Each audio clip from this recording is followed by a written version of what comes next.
Et là, aujourd'hui, on a un constat qui est clair, c'est que les services consulaires travaillent à effectif réduit et je veux être ce député qui va faire en sorte qu'il n'y ait plus ce type de pratique au sein de nos services consulaires, que nos services consulaires puissent souffler, puissent aider les Françaises et les Français parce qu'on sait qu'ils font le maximum qu'ils peuvent et je sais, pour être élu local, les problématiques qui découlent du fait qu'aujourd'hui, ils sont effectivement réduits. Présentation du candidat Nouveau Front Populaire, Oussama Laraïchi. Donc, pour me présenter, moi, en général, je donne deux aspects un peu que je mets en parallèle. C'est l'aspect un peu personnel et l'aspect de mon engagement militant. Donc, personnellement, moi, je suis arrivé aux États-Unis il y a 10 ans, en 2014, en tant que volontaire international en entreprise, avec le programme VIE qui est bien connu de nos jeunes compatriotes ici en Amérique du Nord. Et donc, en fait, de fil en aiguille, j'ai décidé de reprendre des études et je suis allé à Portland, dans l'Oregon, où j'ai entamé des études de doctorat. Quand j'ai fini ces études-là, je suis revenu à Chicago, donc pour un deuxième séjour. Et c'est là où je vis aujourd'hui. Je vis une vie assez classique où je travaille pour une multinationale où je dirige une équipe en data science. Et de l'autre côté, j'ai une vie familiale très classique où j'ai deux enfants qui sont aujourd'hui scolarisés au lycée français de Chicago. Donc, je connais bien les problématiques des Français dans notre circonscription parce que j'en suis un à plein temps. De l'autre côté, du côté engagement personnel et militant, c'est très important aussi de montrer un peu ce parcours parce qu'aujourd'hui, c'est grâce à ce parcours que je suis candidat aujourd'hui devant les Françaises et les Français de la circonscription. J'ai commencé il y a 15 ans à Paris, dans le 20e arrondissement, à la suite d'une démarche intellectuelle qui m'a mené vers les théoriciens de l'écologie politique. André Gorz, Jacques Ellul, Hannah Arendt. J'ai simplement lu et naïvement et à l'époque poussé la porte du parti Europe Écologie Les Verts dans le 20e arrondissement. De fil en aiguille, j'ai milité en tant que militant de base sur le terrain. J'ai fait quelques campagnes électorales en métropole, mais il est venu pour moi le temps de partir. Comme je vous ai dit, je suis arrivé en 2014 aux États-Unis. Donc, ce qui s'est passé à ce moment-là, c'est que j'ai essayé de me renseigner, de pouvoir savoir si je pouvais continuer cet engagement de l'autre côté de l'Atlantique. Et j'ai découvert justement la spécificité française, cette exception-là, pardon, où l'on a une vie citoyenne, une vie civique très, très fournie pour la diaspora. On a notamment de la représentativité, qu'elle soit au niveau local ou au niveau national, comme on le voit aujourd'hui avec les députés. Et donc, en fait, en découvrant ça, je vais continuer à m'investir parce que les partis politiques sont organisés à l'étranger.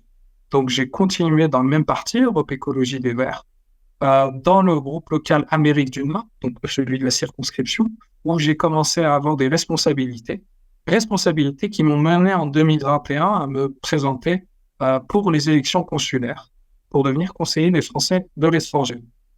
Voilà, en 2021, je le suis devenu, donc j'ai été élu avec trois autres de mes collègues dans ce conseil consulaire, dont le chef-lieu est Chicago, là où j'habite. Et voilà, c'est un engagement d'élu local que j'ai commencé au plus proche des citoyennes et des citoyens.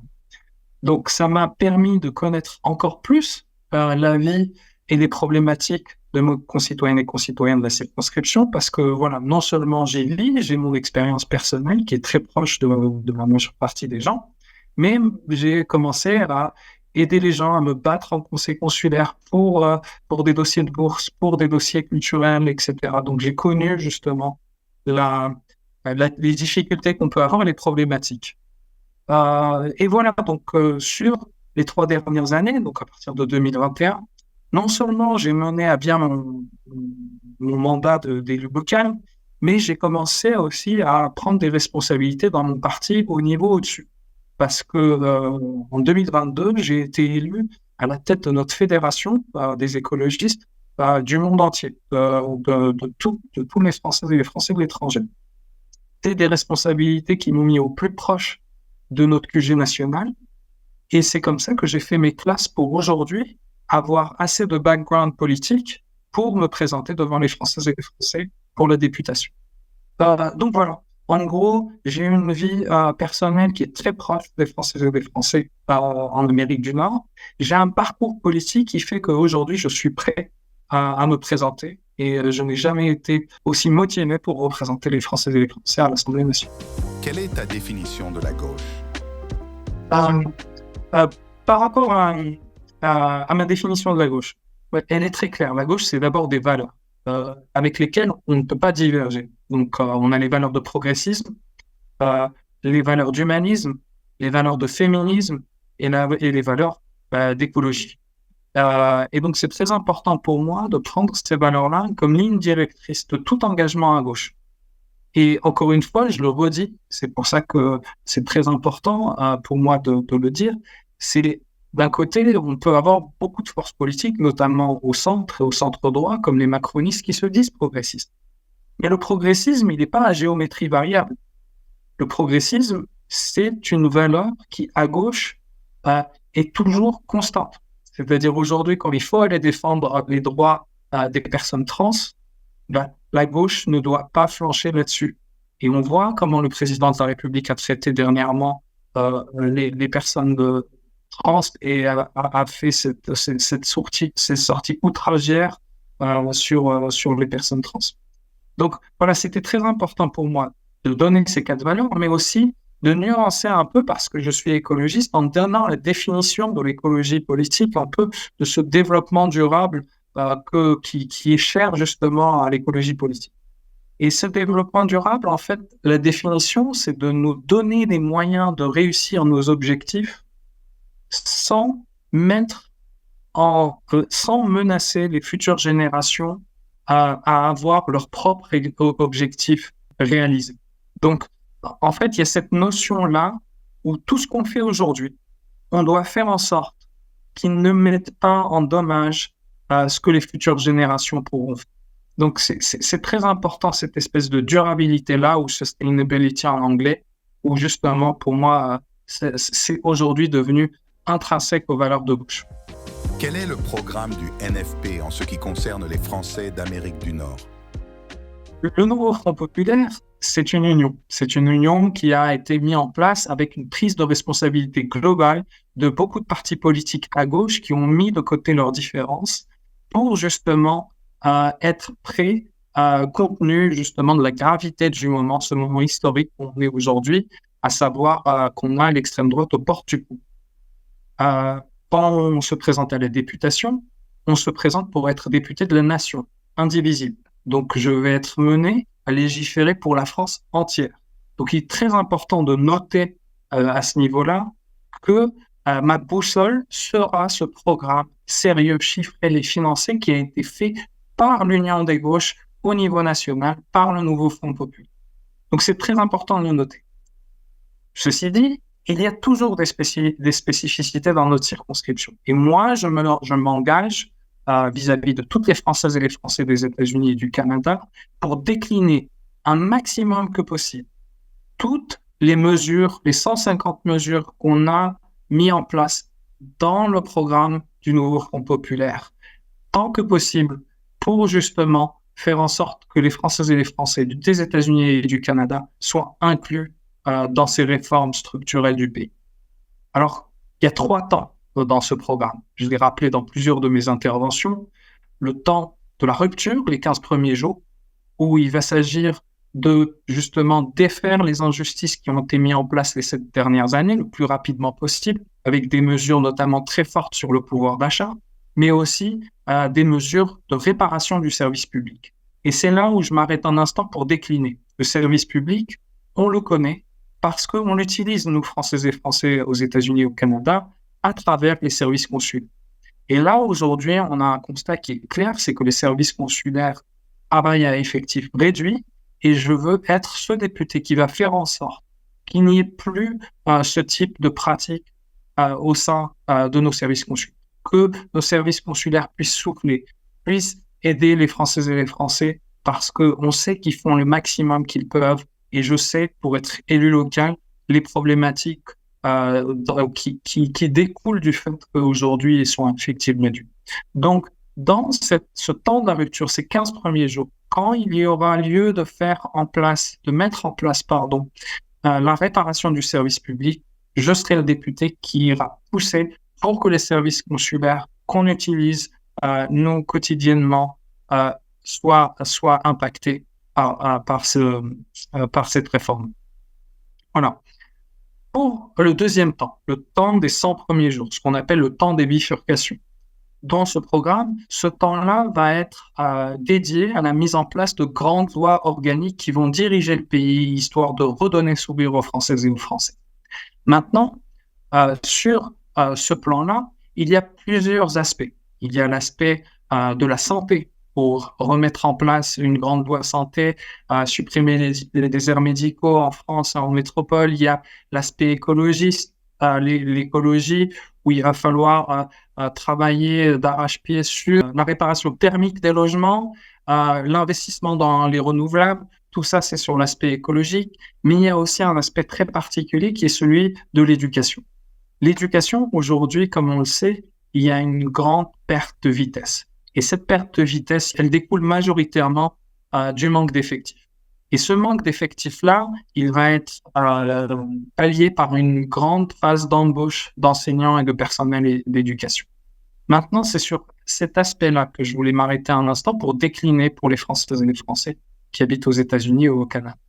Aujourd'hui, on sait très bien qu'on est toutes et tous payants de l'enseignement du français et qu'on utilise justement les leviers qui nous sont donnés par l'Agence de l'enseignement du français à l'étranger, la l'AEFE.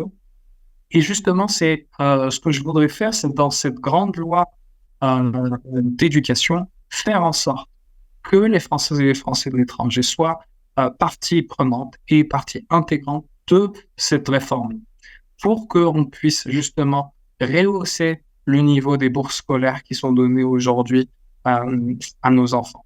Maintenant, moi, je connais très bien en tant qu'élu local les difficultés qu'on a de financer les études françaises de nos enfants, notamment aux États-Unis où c'est devenu hors de prix. Nous avons des leviers qui ont été utilisés contre nous pour mettre en place une rigueur budgétaire qui n'y avait pas lieu d'être, notamment sur les indices type PPA qui calculent le coût de la vie localement par rapport à Paris.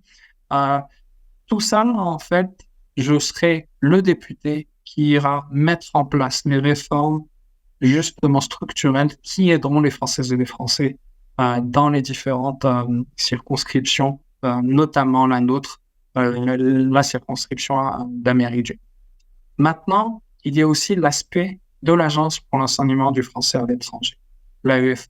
L'AEFE a un grand projet qui s'appelle le projet CAP 2030, où l'Amérique du Nord est absente. Et malheureusement, ce type de projet-là doit être inclusif de notre circonscription. Donc, je serai ce député qui ira à la fois faire en sorte qu'on ait plus de moyens pour l'éducation du français et avoir une agence de l'enseignement pour le français à l'étranger qui prenne en compte les spécificités de notre circonscription et à la fin mettre en place tous les moyens nécessaires pour participer à l'éducation, notamment sur l'éducation à distance avec le CNED, avec les programmes FLAM, avec plusieurs projets très particuliers sur les Françaises et les Français habitant aux États-Unis et au Canada. Maintenant, pour passer à la dernière partie de ce programme, c'est-à-dire le temps long. Le temps long, justement, c'est ce temps des transformations profondes de notre société. Et donc, je vais m'arrêter un instant sur la partie la plus importante pour nous, Françaises et Français de l'étranger. C'est la mise en place de cette 6e République. Aujourd'hui, la 6e République, on en a fortement besoin. On voit que la 5e République est à bout de souffle. La 5e République, aujourd'hui, et ce régime super présidentiel nous a mis en face, justement, d'une crise démocratique qui, aujourd'hui, est à son comble avec l'extrême droite aux portes du pouvoir. C'est mon adversaire, Roland Lescure, qui écrit dans sa profession de foi, on a peut-être gouverné trop seul. En effet, cette Macronie, ce gouvernement a gouverné, pas trop seul, mais a gouverné tout seul, à l'encontre du peuple. Et ils l'ont fait en toute légitimité. Et c'est là tout le problème de la 5e République. Et justement, il faut rappeler qu'aujourd'hui, la nécessité d'une refonte démocratique de notre République est là. Elle est indéniable. Et donc, c'est par le biais d'un travail sur cette 6e République une sixième république qui verra la fin des 49.3, qui verra plus de proportionnel dans notre système d'élection, qui verra les référendums d'initiative citoyenne renforcés, qui verra aussi la mise en place d'une assemblée constituante. Et moi, justement, pour décliner ce projet de sixième république dans notre circonscription, je m'engage à être ce député qui se battra pour qu'on ait la représentation qu'on mérite, nous, diaspora française, dans cette sixième république, pour qu'on fasse en sorte que les Français et les Français de l'étranger, notamment de notre circonscription, soient représentés dans cette constituante, et justement pour pour constitutionnaliser le statut des élus des Françaises et des Français de l'étranger, notamment dans l'Assemblée des Français de l'étranger. Cette Assemblée des Français de l'étranger qui aujourd'hui n'a pas de pouvoir législatif, elle est simplement consultative. Et c'est très important pour nous dans cette sixième République d'être partie prenante, d'être inclus et de faire en sorte de faire entendre nos voix parce qu'on a cette spécificité très française qui est celle que on veut s'impliquer dans notre vie citoyenne. On est toutes et tous citoyens français, quel que soit le pays où on se trouve, et qu'on restera attaché à notre vie citoyenne où que l'on se trouve. Nos entretiens sont possibles grâce à vos dons. Merci de continuer à faire vivre ce format. Lien en description pour nous aider à produire les prochaines interviews.